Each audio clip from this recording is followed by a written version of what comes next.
نحمده ونصلي على رسوله الكريم اما بعد فاعوذ بالله من الشيطان الرجيم بسم الله الرحمن الرحيم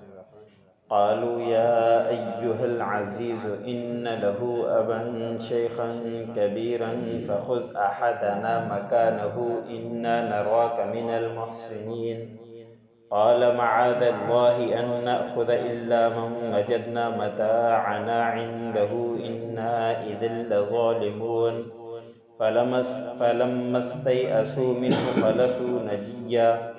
قال كبيرهم ألم تعلموا أن أباكم قد أخذ عليكم موثقا من الله ومن قبل ما فرطتم في يوسف فلن أبرح الأرض حتى يأذن لي أبي أو يحكم الله لي وهو خير الحاكمين۔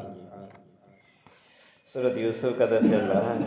اسی سورت کی آیت نمبر 78 سے لے کر 80 تک تلاوت کی گئی۔ گزشتہ آیتوں کے اندر تذکرہ گزرا کہ حضرت یوسف علیہ السلام نے اپنے بھائی بنیامین کو روکنے کے لیے تدبیر اختیار کی تھی کہ ان کے سامان کے اندر اپنا پیالہ ڈلوا دیا تھا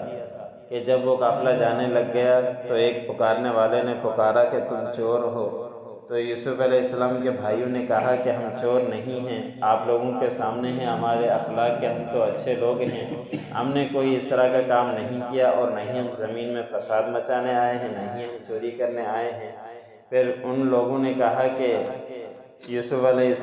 کہ اگر تم چور ہو تو اس کا جھوٹے ہو تو اس کا کیا بدلہ ہے؟ تو انہوں نے کہا کہ ہمارے ہاں چور کی سزا یہی ہے کہ جو چوری کرتا ہے اس کو غلام بنا کر کچھ وقت کے لیے رکھ دیا جاتا ہے، ہم میں سے جو بھی چور ہو اس کو کچھ وقت کے لیے رکھ دیا جائے۔ تو اپنے بھائی بنیامین کے سامانی تلاش کرنے سے پہلے اوروں کا سامان کی تلاشی لی، کسی کے پاس نہیں نکلا، اور آخر میں بنیامین سے تلاشی لی، اس سے وہ پیالہ نکل پڑا۔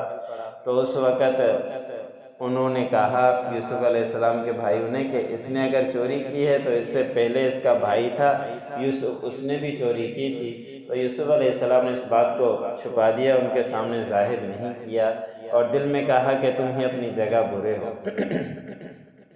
یہاں تک تو گزر چکا تھا۔ آج کے آیتوں میں اللہ رب العزت نے فرمایا کہ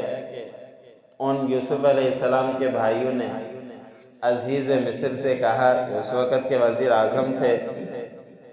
کہ ہم آپ کو دیکھتے ہیں کہ آپ بہت ہی اچھے انسان ہیں، نیکیاں کرنے والے ہیں، بھلائیاں کرنے والے ہیں، ہمارے والد بہت بوڑھے ہو چکے ہیں، بس آپ ایک کام یہ کریں کہ ہم میں سے کسی ایک کو اس کی جگہ پر لے لیں، ہم اور 10 بھائی ہیں، ان میں سے جس کو آپ کو لینا ہے لینا، یہ 11واں بنیامین ہیں، اس کو آپ نہ لیں، اس لیے کہ ہمارے والد صاحب بہت بوڑھے ہو چکے ہیں اور یہ چھوٹا ہے اور اس کی وجہ سے گھر نہیں پہنچے گا تو پریشانی ہوگی، تو یہ آپ ہمارے لیے کام کر لیں، آپ کو بہت اچھا پانے والے ہیں۔ یہاں پہ وہ قرآن پاک میں تذکرہ نہیں ہے، لیکن مفسر نے لکھا ہے کہ شروع میں انہوں نے سختی کی اور بادشاہ کو دبانا چاہا، ڈرایا، دھمکیاں دی ایک طرح سے، لیکن یوسف علیہ السلام نے کچھ بھی نہیں سنا۔ پھر جب مجبور ہو گئے تو پھر عاجزی اختیار کی کہ ہم آپ کو اچھا دیکھتے ہیں، آپ ہمارے بھائی کو چھوڑ دیں، اس کی جگہ پہ کسی اور کو آپ لے لیں۔ حضرت یوسف علیہ السلام نے جواب میں فرمایا کہ اللہ کی پناہ کہ میں اوروں کو لے لوں، دوسروں کو لے لوں، اور جس کے پاس ہم نے سامان پایا ہے اس کو چھوڑ دیں، ایسے تو نہیں ہو سکتا۔ اس وقت تو ہم زیادتی کرنے والے بن جائیں گے۔ سامان بنیامین سے نکلا، ہمیں روکنا اس کو چاہیے، ہم کسی اور کو روکیں گے تو زیادتی کرنے والے بن جائیں گے، اس طرح ہم ہرگز کرنے والے نہیں ہیں۔ ہم نے جس کے پاس سامان پایا ہے اسی کو ہم اپنے پاس روک کر رکھیں گے۔ تو پس جب اس سے یوسف علیہ السلام کے بھائی مایوس ہو گئے کہ اب کوئی راستہ نہیں ہے، کہ یوسف علیہ السلام چھوڑنے کے لیے رضامند نہیں ہیں، عزیز مصر چھوڑنے کے لیے رضامند نہیں ہیں، اب ہم کیا کریں؟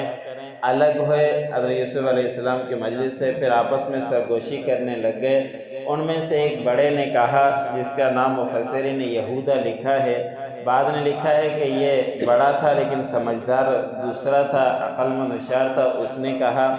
کہ تم نہیں جانتے کہ بے شک تمہارے والد نے تم سے بڑے عہد لیے تھے، پختہ وعدے لے کر تمہیں روانہ کیا تھا کہ تم ضرور اس کو اپنے پاس لاؤ گے۔ اب اس وعدے کا ہم کیا کریں؟ مضبوط وعدے بھی تم نے اٹھائے، اب واپس تو جانے کے لیے کس طرح جا سکتے ہیں؟ اور اس سے پہلے تم یوسف کے معاملے میں بھی زیادتی کر چکے ہو، کوتاہی کر چکے ہو، اب کس طرح جائیں گے خالی منہ لے کر بنیامین کو یہاں چھوڑ کر؟ اس بڑے بھائی نے کہا کہ میں اس زمین سے ٹلنے والا نہیں ہوں، میں مصر کے اندر ہی رہوں گا، میں کنعان کی طرف چلنے کے لیے تیار نہیں ہوں،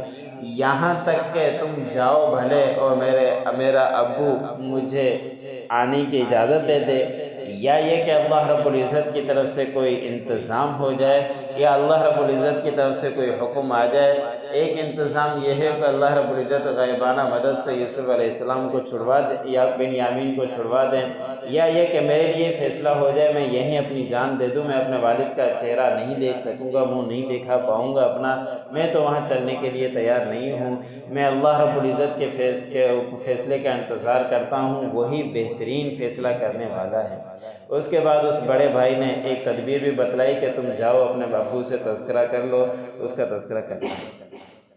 قالوا یا ایھا العزیز ان له ابا شیخا کبیرا فخذ احدنا مکانہ۔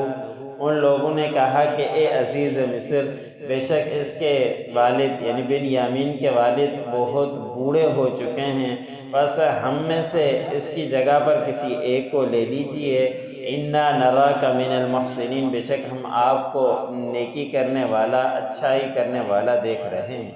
قال معاذ اللہ، حضرت یوسف علیہ السلام نے فرمایا کہ اللہ کی پناہ، ان نأخذ الا من وجدنا متاعنا عنده، کہ ہم لے لیں مگر وہ جس کے پاس ہم نے سامان پایا ہے اسی کو لیں گے، کسی اور کو ہرگز لینے والے نہیں ہیں۔ انا اذا لظالمون، اگر ہم ایسا کریں گے تو پھر بے شک ہم تو زیادتی کرنے والے ہو گئے۔ فلما استيئسوا منه خلصوا نجیا، پس جب وہ الگ مایوس ہو گئے اس سے تو الگ ہو کر سرگوشی کرنے لگ گئے۔ قال کبیرہم، ان میں سے بڑے نے کہا، الم تعلموا، کیا تم نہیں جانتے،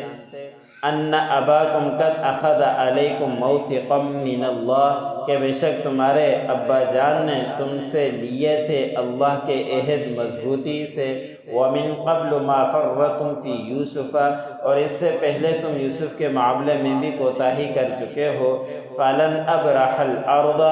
پس میں ہرگز زمین سے نہیں ٹلوں گا، حتی یأذن لی ابی، یہاں تک کہ مجھے اجازت دیتے میرا والد، او یحکم اللہ لی، یا اللہ کی طرف سے میرے لیے کوئی حکم آ جائے، وہو خیر الحاکمین، اور وہ بہترین فیصلے کرنے والوں میں سے